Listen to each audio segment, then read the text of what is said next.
South Korea elects a new president who's not a big fan of China. China warns the US over forming a Pacific NATO, and Xi Jinping still plans to invade Taiwan. That and more on this week's China News Headlines.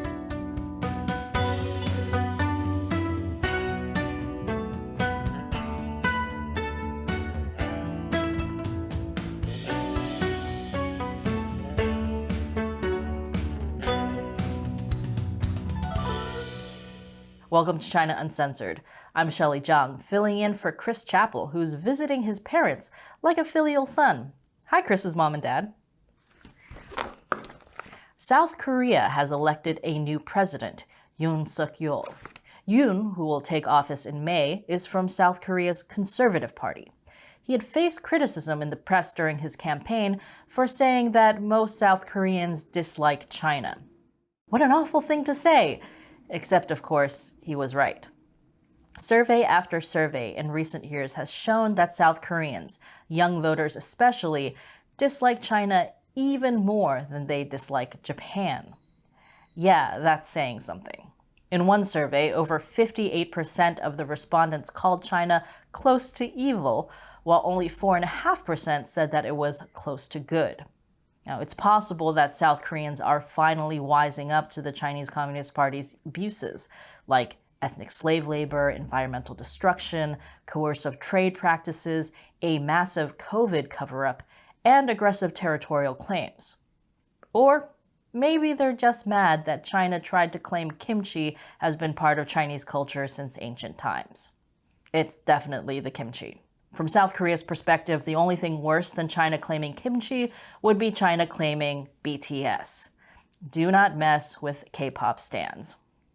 As the new president, Yoon will most likely steer South Korea away from China and towards the US. How do we know? Well, because he said this. South Korea and the United States share an alliance forged in blood as we have fought together to protect freedom against the tyranny of communism. Yeah, the Chinese Communist Party hates this. Yoon also added that South Korea and the US need to rebuild this alliance. Now, that could mean more trade with the US and potentially even more US troops or missile defense facilities stationed in South Korea. Now, U.S. military presence in South Korea has been a contentious issue with China. While the U.S. presence is ostensibly aimed at protecting the region from North Korea, everyone knows it's also about China and its kimchi-stealing ways. And speaking of contentious issues, several former U.S. officials visited Taiwan last week. The U.S. technically has no diplomatic relationship with Taiwan. So they send congresspeople and retired officials from previous administrations who speak in no official capacity whatsoever, technically.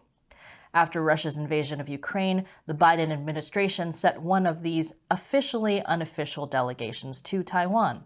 And as part of that, Admiral Mike Mullen, who worked under Obama as chairman of the Joint Chiefs of Staff, said, "I do hope by being here with you, we can reassure you and your people, as well as our allies and partners in the region, that the United States stands firm behind its commitments." Meanwhile, Trump's Secretary of State Mike Pompeo also visited Taiwan, not as part of a delegation, just as a private citizen, which meant that Pompeo could say this. It is my view that the United States government should immediately take necessary and long overdue steps to do the right and obvious thing, that is to offer the Republic of China Taiwan America's diplomatic recognition as a free and sovereign country. Recognize Taiwan, which is a country, as a country?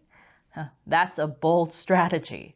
And of course, the Chinese Communist Party will hate this. But hey, if the US is ever going to do it, what better time than right now? It's not like China's going to invade Taiwan this month, not while it's still watching to see what happens with Ukraine. And that's because Russia's invasion of Ukraine has really unsettled China. You know, what with the Western world coming to Ukraine's aid faster and more cooperatively than anyone expected. It says something when the West works together and everyone's first reaction is surprise and disbelief. But don't worry. According to the CIA, Chinese leader Xi Jinping is still determined to invade Taiwan. CIA Director William Burns spoke at a House Intelligence hearing this week, saying, "I do think that they have been surprised and unsettled to some extent by what they've seen in Ukraine over the last 12 days, everything from the strength of the Western reaction to the way in which Ukrainians have fiercely resisted. But also, I would not underestimate President Xi and the Chinese leadership's determination with regard to Taiwan." In other words, Russia's invasion of Ukraine is showing the Chinese regime that invading another country is a bad idea, but the Chinese Communist Party will probably do it anyway. On the plus side, when we send Chris to Taiwan to cover the invasion, at least the food will be good. Meanwhile, Eli Ratner, the Assistant Secretary of Defense for Indo-Pacific Affairs, said that China is the Department of Defense's pacing challenge, and that Taiwan is the pacing scenario. Now, pacing, that's a weird turn of phrase to use, but here's what the US government is saying. Don't get too distracted by Russia, because China is the real big bad. And the next defense budget proposal will reflect that reality. Sounds like the Department of Defense has been paying attention to the Chinese regime's coercive trade practices, massive COVID cover-up, and aggressive territorial claims over kimchi. More after the break. Welcome back. China's foreign minister has warned the U.S. that it had better not form a Pacific NATO to back Taiwan. Now, the U.S. is not officially proposing that, but China is not scared over nothing, because the whole Russia invading Ukraine thing is strengthening Western alliances in general. China's Foreign Minister Wang Yi said, "The perverse actions run counter to the common aspiration of the region for peace." Now, speaking of peace, he added, "Taiwan will eventually return to the embrace of the motherland." Funny how the embrace of the motherland looks like a chokehold. Wang also said that if the U.S. insists on forming a Pacific NATO, this would not only push Taiwan into a precarious situation, but will also bring unbearable consequences for the U.S. side. In other words, the only way for America to have peace is for it to completely give up and let the Chinese Communist Party embrace Taiwan, with or without Taiwan's consent. Meanwhile, Chinese leader Xi Jinping has offered to play a role in mediating the Ukraine crisis. Hey, it's just what we predicted on China Uncensored last week. If the West is dumb enough to fall for it, China mediating with Russia will go just about as well as China mediating with North Korea, like it did during the six-party talks. You know, the ones that completely failed to stop North Korea from making nuclear weapons. Those six-party talks. So let me reiterate. When Xi Jinping gives Putin a friendship medal and said literally just last month that there are no forbidden areas of cooperation when it comes to defying the US, you don't need a magic 8-ball to tell you letting China mediate for Russia is a trap. Cybersecurity firm Mandiant said this week that Chinese hackers have infiltrated networks of at least 6 U.S. state governments. Now, the public report doesn't name which states those are, but it does name the hacking group, APT41.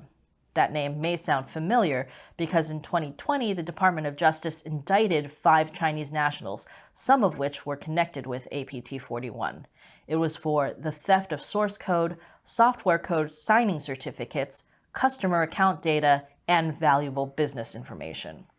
Now, it's unclear exactly what data was compromised in this latest hack, but the report says APT41's recent activity against U.S. state governments consists of significant new capabilities.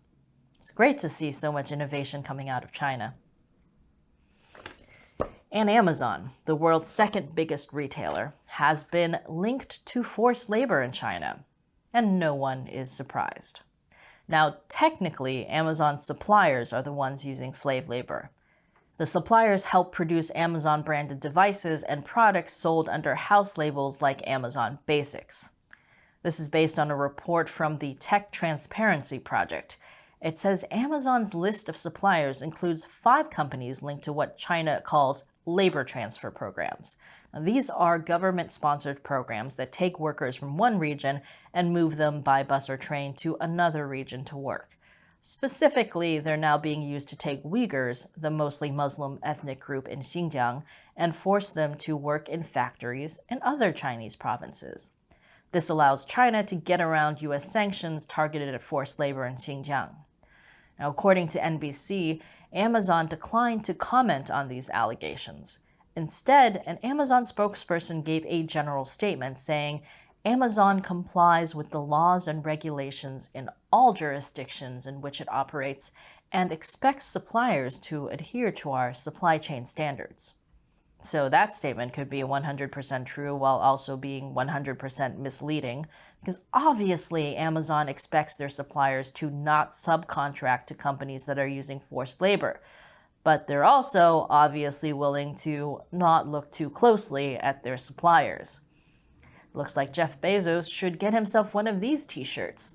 I turned a blind eye to ethnic cleansing in China, and all I got was the slightly cheaper t-shirt. That is, by the way, a real t-shirt that you can buy on our China Uncensored merch store. Support the show while sticking it to Amazon. Don't worry, our t-shirts, unlike the ones you buy from Amazon, are definitely not made in China. The link to our merch store is below. I'm Shelley Zhang.